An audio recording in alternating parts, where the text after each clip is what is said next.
Hi everyone. So this is the last video. So I forgot to go. So let's go back to verse 18, Ruth 2:18. I forgot to parse this. This is and you won't know. This is a verb consecutive. This is an imperfect, right? Third feminine singular, right? Of course, this is Ruth, right? This is where you'll find a lot of feminine verbs, right? The trickiest part is the binyan and the root of totse. Okay, so I'm going to start with the root. The root is that this is a yod sade aleph, and what happens is that in the conjugation, the yod has been transformed into a vav. Okay, now the reason why this happens, I don't need to go long on about it, is that vavs and yods are this was probably originally a first vav verb. So the original root of this word was probably vav sade aleph. Okay, and when it conjugates, right, and then it slowly transformed into a yod sade aleph. Okay, however, when it conjugates, the older spelling, the more original spelling of the word comes out. Okay, it comes back. Okay, so that's what's going on here. The other tricky thing about this is to figure out what binyan it is. Okay, and like I said, remember when we were discussing this verb, it begins with, she lifted it and she came to the city and she showed her mother-in-law all that she had gleaned and she brought it out and gave it to her.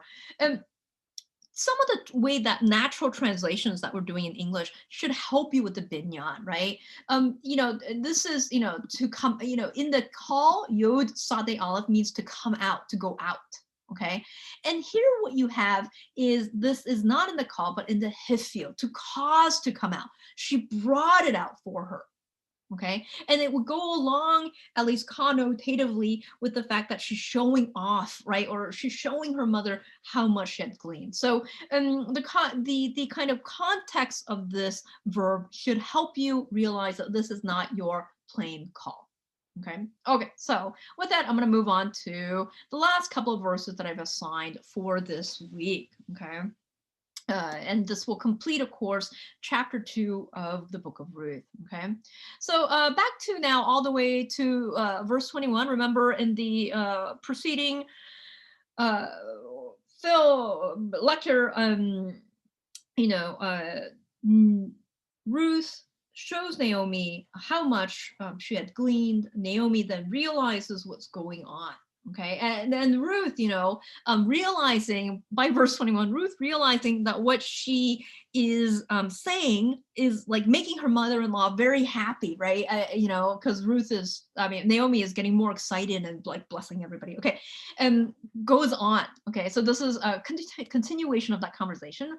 So Vatomer Ruth ha Moavia. Okay, and again, notice, right? I mean, it's interesting, right? And so she said, that is Ruth, the Moabitess or the Moabite. So there's this constant emphasis, interestingly, still on Ruth's outsider status. Okay. And again, that may be, you can read that negatively, right? She's never going to be assimilated, or you can read that positively, God's regard for the outsider, okay, or the foreigner, or however, okay. So Ruth the Moabite said, okay, Gam ki amar elai imha na'arim asherli tid bakin, okay. And so she goes on and she said, and he also said this, right? Because of course, I think she's realizing that her mother-in-law is becoming very happy with this, right? And also, this is, this is what he said to me, right? That he said to me, right? This is what he said to me, im with ha na'arim, my servants, and, na'arim by the ending should tell you male servants, and this becomes a big deal, right? With my male servants who are to me, who are working for me, you should tid bakin. Now, again, this is what they call a paragenic nun, right? It's an older spelling. It's stuck in there. Ignore it, okay? Words used to had a lot more prefix and had a lot more suffixes, things in the end and things in the beginning than they have now, okay? they become increasingly short. Okay. And so she says, also this he said to me, with my servants who are to me, right? With my servants, you should tidbakin, which is to stick, right? Stick with my servants, right? Or stay close to my servants.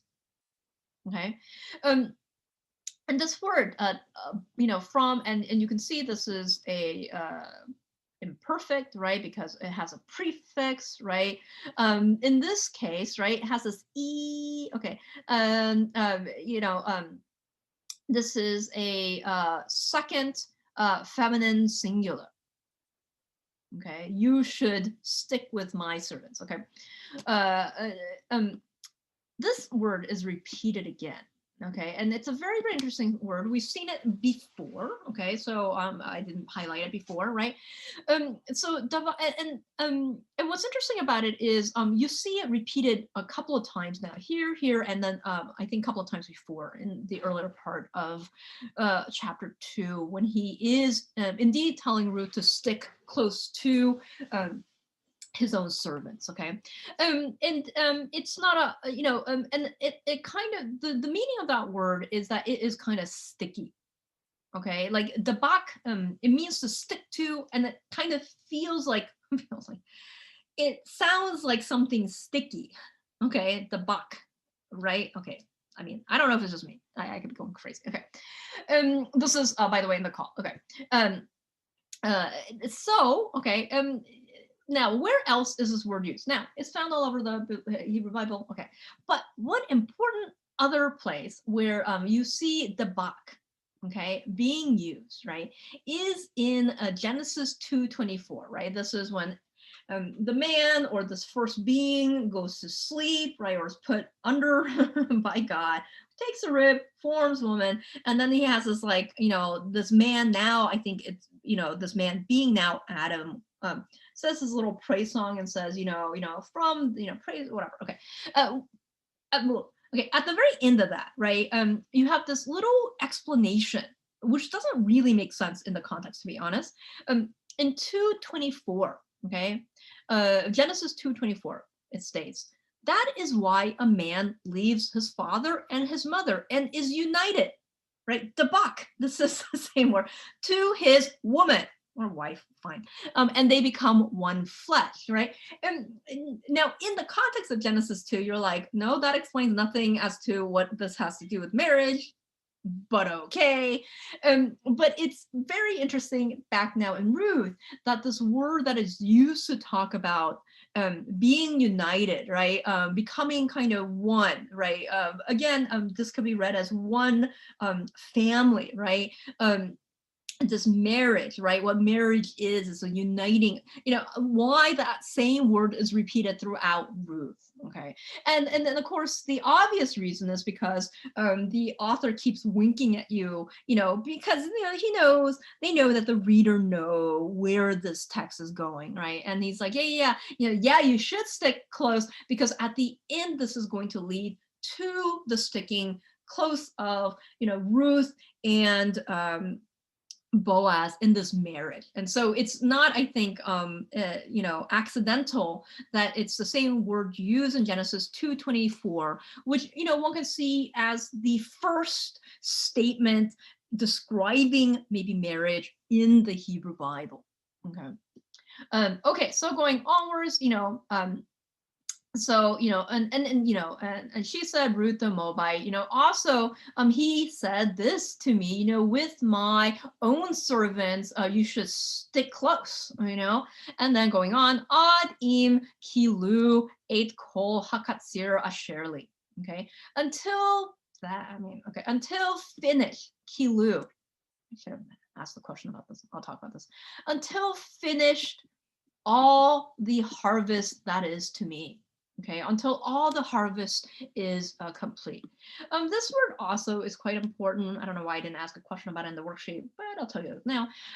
We have seen this word before. You can tell this is a pia. Why? There's a repetition in the second. It has pl sounds. Okay, and what has dropped out is the third hey.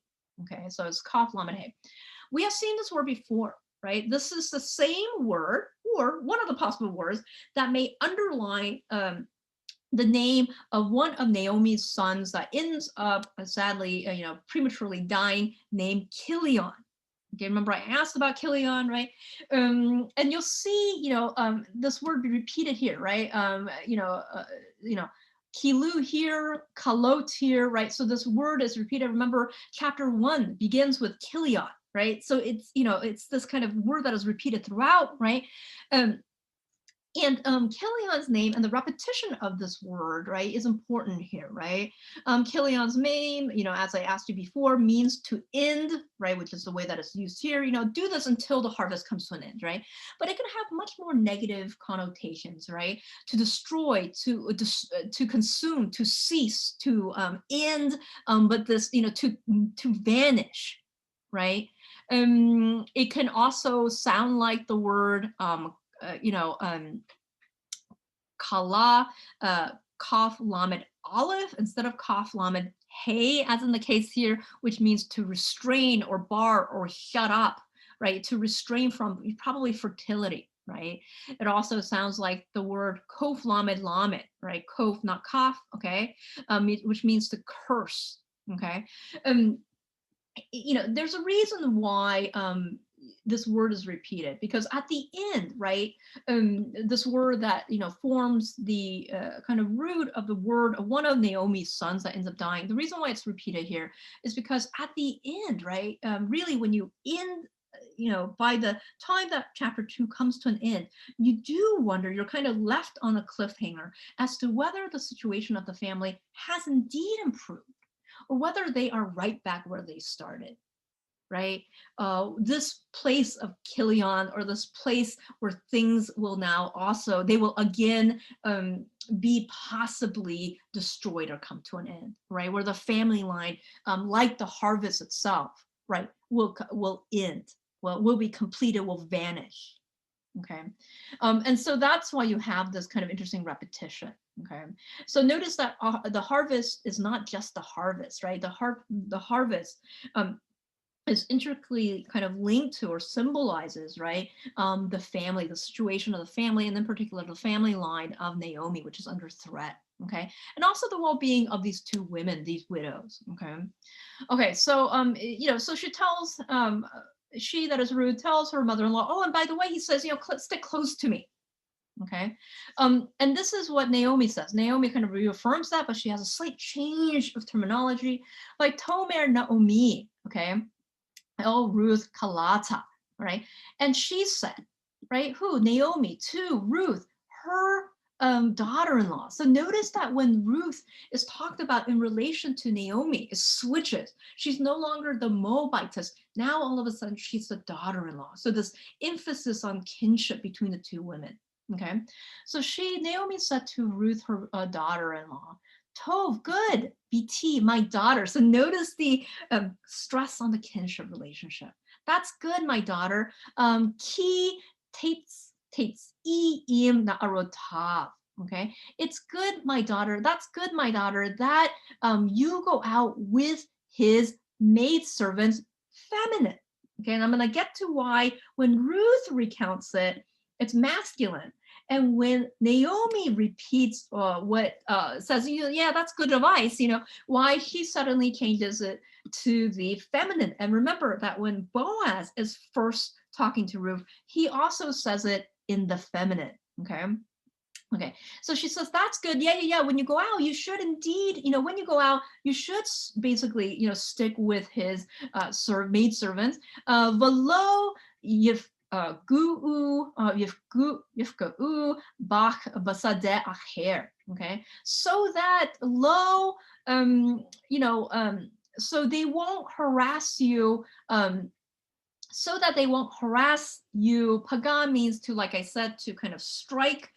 It can have a violent meaning, right? So they won't violate you, harass you, abuse you. It has all these connotations, right? So that you won't be basically harassed, right? And so that they won't harass you in the field of another. Okay.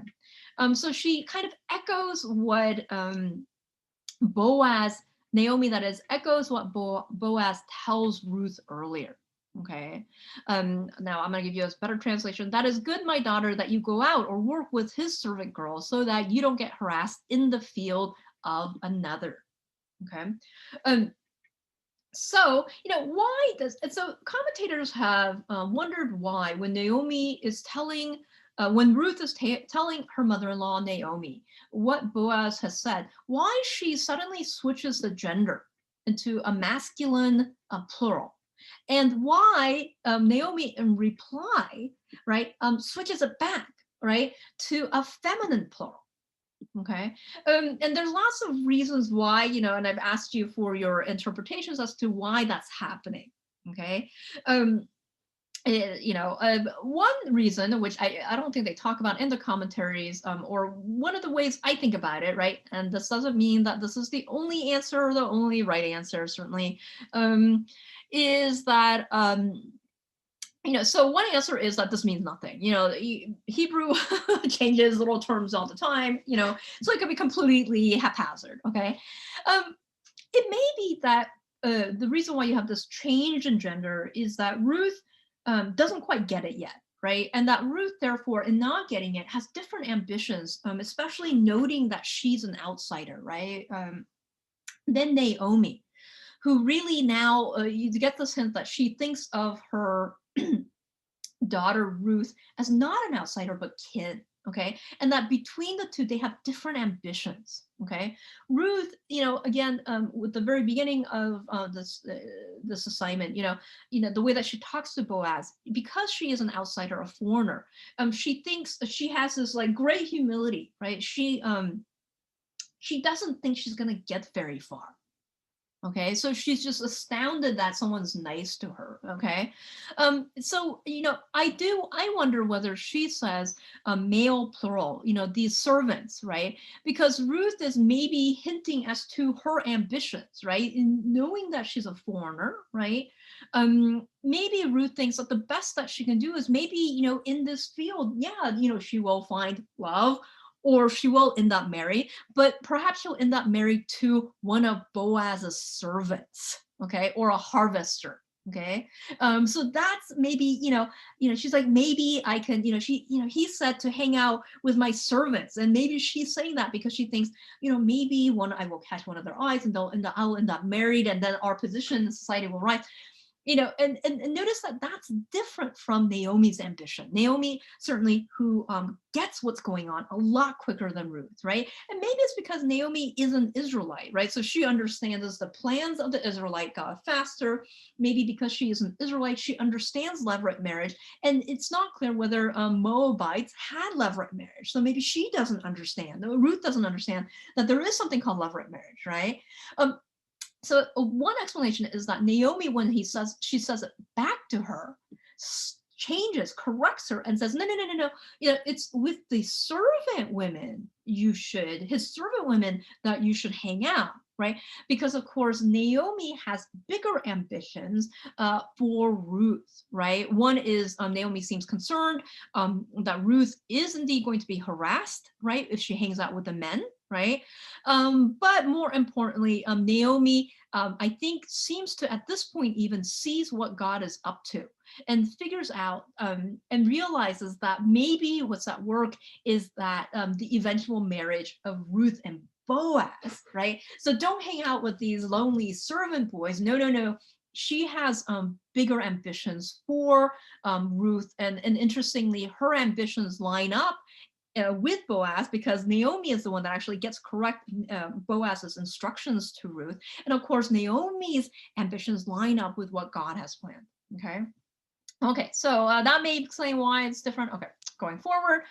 Vatid bak but wrote, right? So Boaz lala Kate. So Ruth, being a good girl, she does exactly what her mother-in-law tells her. Oh, okay then, and so she's stuck, right? And look at the repetition of the word davak, to stick, right? And so therefore she's stuck with the maid servants or the servant girls of Boaz to glean, lalak hate. Okay, and now again, this repetition of this kala word, right? That is, she did that ad kalot katsir hatsaorim v'katsir hahitim. And she did that until was finished the harvest of the saorim, the barley, and the katsir. Katsir means to cut. Okay, it's when you cut down the plants to eat, right? Okay, and the harvest of the hittim, the wheat. Okay, but of course, the fact that it keeps repeating how this is all coming to an end, this is kind of a dark cliffhanger that's, and now it ends with even a darker cliffhanger. So when that's ended, Vatasha, okay, and she dwelt at Hamotah, and she dwelt with her mother-in-law. Okay. Now, personally, I would point this differently, not to argue against the 10th century scribes here, because of course we know that the vowel points, right? The vowels were not there, and I don't think, personally, if I were to guess, I don't think it says Vateshev et Hamotah. Okay, the et is odd. I actually think it should be pointed Vatashov et Hamotah, because really what you have are only the consonants.